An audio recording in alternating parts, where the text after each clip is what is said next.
Hi guys, in this video I'm going to show you how to see unlisted videos on YouTube. The process is straightforward and effortless, and for this, we will use the application YT Studio. You can download this application on your Android mobile phone as well as on iOS devices. After downloading the application, sign in with your YouTube account. Once you sign in, open the application and take a look at the bottom of the screen.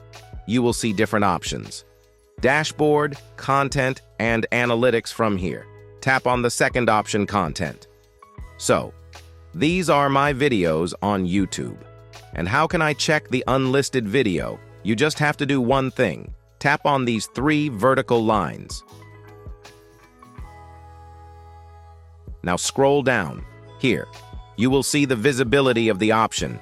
And in the visibility section, tap on the unlisted option. After tapping on that, tap on the option Apply.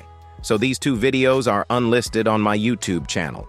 So, by using this method, you can check unlisted videos on YouTube. If you found this video useful, please show your support with a like. Your feedback is invaluable to us, so feel free to share your thoughts and suggestions in the comment section below. We are eager to hear from you.